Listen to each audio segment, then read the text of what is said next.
He slams her. Boom! She tries to get back up. He slams her again. Boom! This time when he slammed her, he didn't let her go. What is going on, everybody? It is your boy URBEN CURRSE, and I want to welcome you back to UNDI TV, where everything is undiluted all the time. And guys, if you have not already, hit that notification bell and hit that like button and go ahead and subscribe. Go ahead and do that now because I got way more content coming for you guys. So let's get right into the video.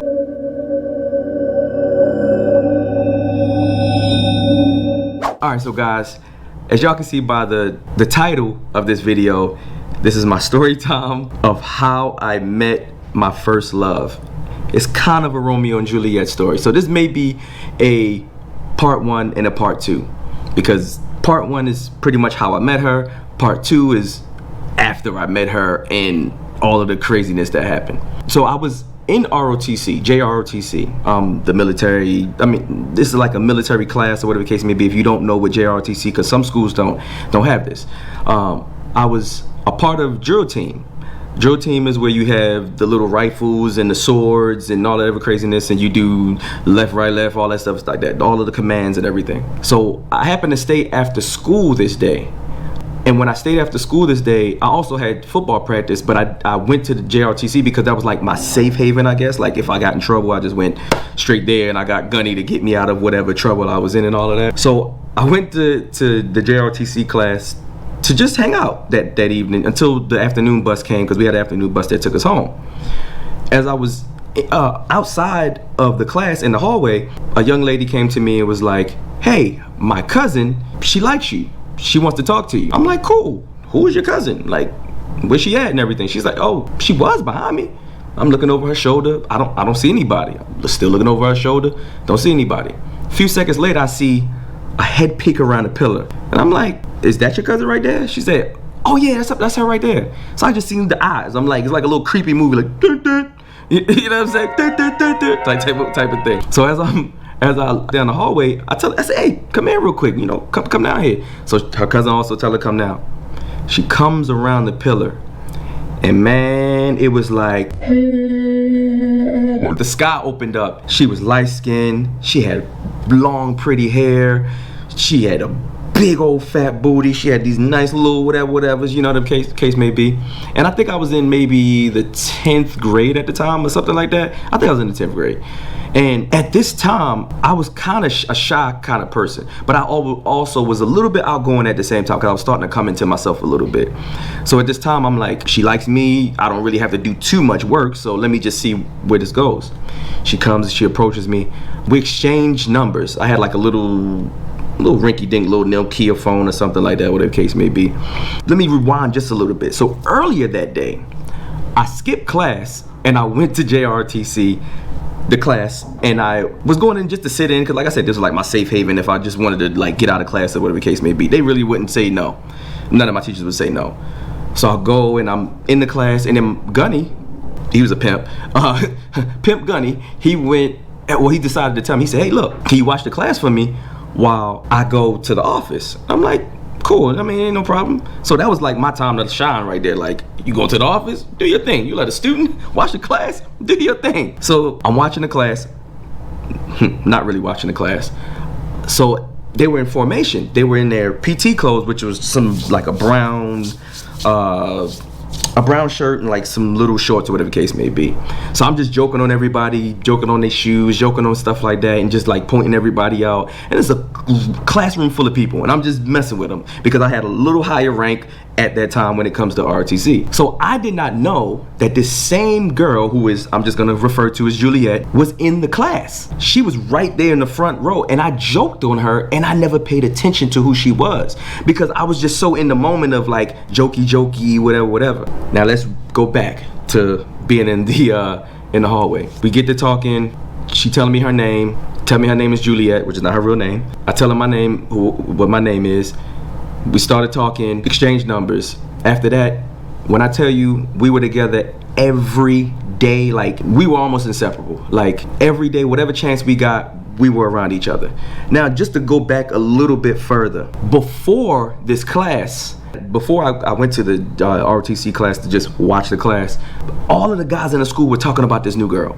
All of them, like they were just like, oh, there's a new girl in school. Oh man, you gotta see her. She the baddest thing in the world. Ooh. But I'm just like, okay, whatever. I'm just like, I'm kind of nonchalant about it because to me it wasn't really nothing. It was like, she's just another girl. And then my quote unquote best friend at the time, he was saying, oh man, it's this girl in my gym class. She's so bad. Da, da, da. So like, so this must be I'm putting two and two together. Like this must be the same girl that everybody's talking about. So he telling me about this girl and everything. So at this time, I was actually talking to somebody that's a good friend of mine right now, and we were trying to like rekindle something from like middle school, you know, a little middle school type of puppy love type of thing, and I was trying to like really be serious with this girl. But at the time, you know, I'm a kid, so I'm just like bouncing around when it comes to my hormones and all of that stuff like that. Now back to Juliet. She started working at McDonald's after a while. No, matter of fact, let me go back just a little bit. She lived with her uncle and her cousins and their sister. So her cousin, it was like three or four girls they had in their family or something like that. They all lived in the same house. They lived in like it was a place called Dearborn. I could say that. There was a place called Dearborn,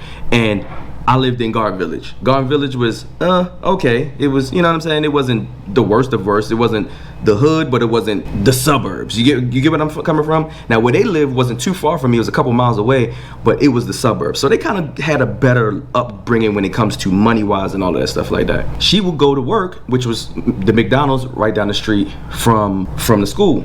So there was a few times where she decided that she just didn't want to go to work, and we would hang out outside of the school. She would act like she wound up joining the drill team. I forgot about that. She wound up joining the drill team just so she could be around me. She really didn't like ROTC at all. She really didn't care about it. She just wanted to be around me, and I just wanted to be around her. It was my first love, and I don't know if I was her first love or not. I can't speak for her, but this was my first love. I fell in love with this girl like that. Like it was just like I simped in everything, like whatever. She decided one day not to go to work. She had her work clothes on, everything. She said, hey, we're going to your house. I'm like, okay, cool. Go to my house. Man, we wound up doing the do for the first time, and I fell in love even more.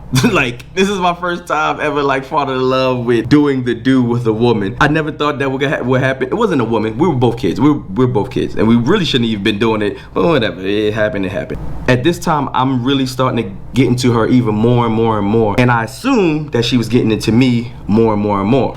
She used to date one of the captains of the football team or whatever the case may be. So that was a big thing because I was on the football team. I knew this guy, and I didn't know until after the fact that me and her got together, because like I said, I wasn't really paying attention to what everybody else was doing.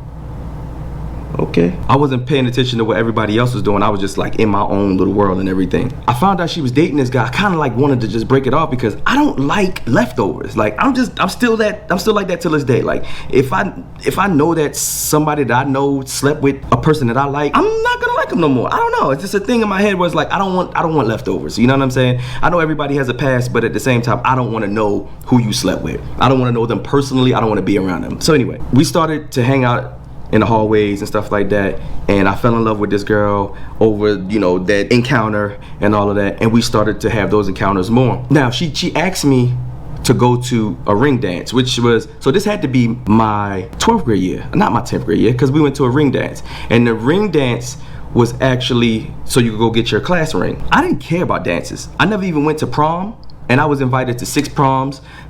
And that wasn't even in my year. It was just like girls that was older than me, or like girls that was in, I think I was invited to 2 that was in my class at the same time. So I didn't really care about, because I didn't really like the people in my school. Like it was just a weird time for me. Like I just really didn't like the people in my school. So she asked me to go to this ring dance, and I'm trying to be a gentleman, because, you know, I didn't have a upbringing of a guy telling me how to, you know, court a woman or like take her out or anything like that. So the guy that was supposed to be my best friend, I rode with him and his then girlfriend. Now that's a whole nother story about his then girlfriend, because that's a whole nother story. But I went to go pick her up or meet her at her house, because I wasn't the one driving. And when I got there, her uncle met me at the door. So her uncle was a big old light-skinned dude with, you know, burly and all this other stuff, and I'm just looking at him like, and I'm like a little toothpick or whatever case may be, but I still had a lot of heart. Till this day, I still got a lot of heart. So I'm looking at this man, and he's trying to like intimidate me with his size and everything, and like walking behind me and everything. So he stands next to her, and then his wife comes out, and then his daughters comes out, and then they all start taking pictures and everything like that. At this time, I couldn't read the room. I wasn't able to read the room. But I found out later on that he did not like dark-skinned people. He didn't like me because I was dark-skinned. Now, to add a little more context to the story, Juliet had a sister that went to the school as well. She was thick as hell too. Like, she's totally different now. She's like a toothpick now. But she was thick, she was pretty, she was all of that. Juliet's sister was there as well. And like I said, she went to the school. So like I said, I found out about the whole, her uncle not liking dark-skinned people and everything. He wanted to keep the light skin. And that's just what I was told. And just the energy that he gave me, and I figured it out later on. So after, it's crazy. So we went to the ring dance, we had a good time, dropped her off. Maybe about a week or two later, she decided to stay after school. Now, she dropped out of drill team and everything at this time because she was just like, look, I just was in it for you. I'm just gonna lie and say, yeah, I'm still in drill team, and I'm just gonna show up, and I'm not even gonna drill with you guys. I'm just gonna hang around. Now, we were in the front of the school. Now, the front of the school had like a canopy type of thing over top of it, and it was like a really long driveway type of thing where the buses meet in the front, because we took the cheese bus or whatever. I'm standing there, and it's a few people scattered out in front of the building or whatever the case may be, because like I said, it's after school, and we, you know, had after school programs, the football and all that, whatever the case may be was going after school. All of a sudden, we're hugged up, and she has on like a little black, I guess they call them pencil skirts or whatever the case may be, and she had on a white shirt and some heels. In high school, she was looking good. Oh my gosh, she was looking good. But her face went from joy and glee about me to sheer terror. Like, she was terrified. Her eyes lit up, her mouth got wide, and all of a sudden she just took off. Now mind you, she's in my arms at this time, and she just leaps out of my arm and just takes off down the walkway.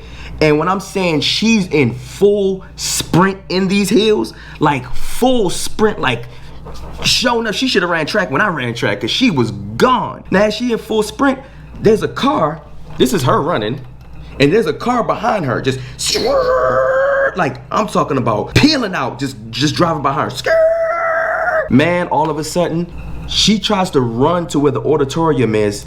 Going into the auditorium is like a dead end. Like, you can't even get in through that door unless you come through the door. Somebody had to let you in. So she's running toward the auditorium, and I'm looking at the car, and I'm still shocked because everything is happening so fast.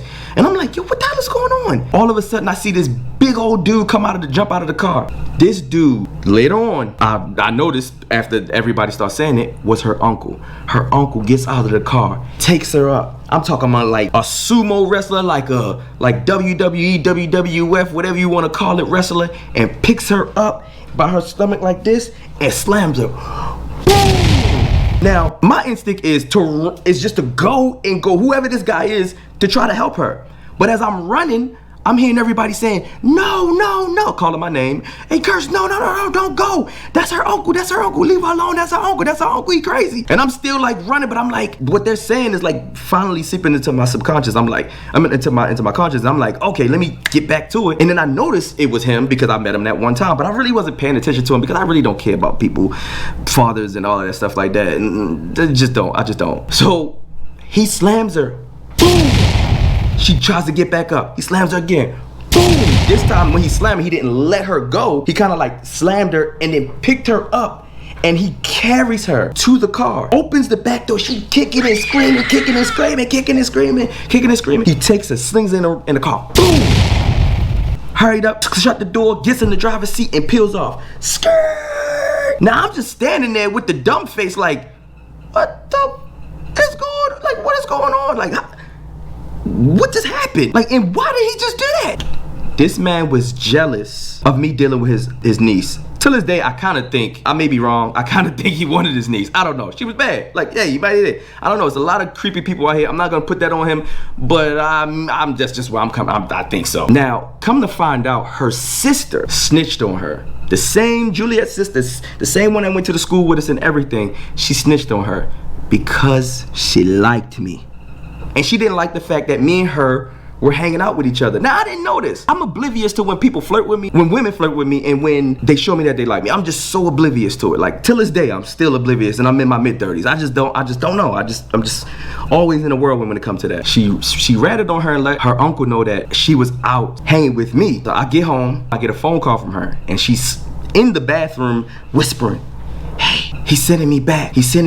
Now, I didn't say this in the beginning, but she was actually from North Carolina originally. She wasn't from Baltimore, where I'm from. He's sending you back. Like, sending you back to go where? Like, why is he sending you back? He said, I'm not supposed to be with you.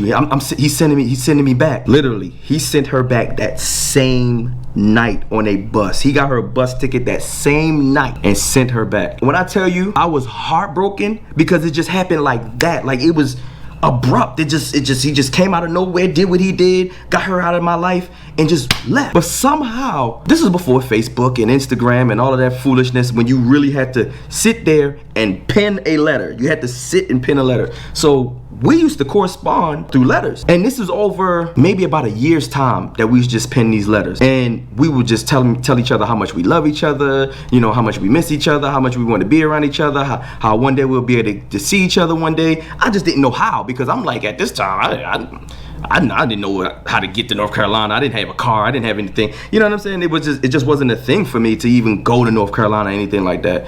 So I'm just like, how is this gonna work? How is this gonna happen? When I tell you, in between that time, I wound up getting with my son's mother. And like I said, I was a kid at this time. I think I was 16 in the 12th grade. I was a little ahead. So I was 16 in the 12th grade, and I wound up getting with my son's mother. And she wasn't my son's mother automatically. Of course, we had to do things. And that's a whole nother story about me meeting my son's mother and everything like that.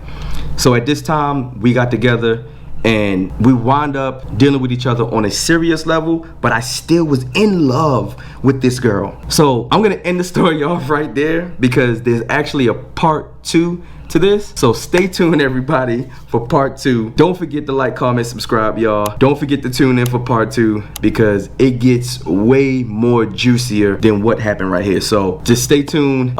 It's your boy URBEN CURRSE, UNDI TV, where everything is undiluted all the time. It's your boy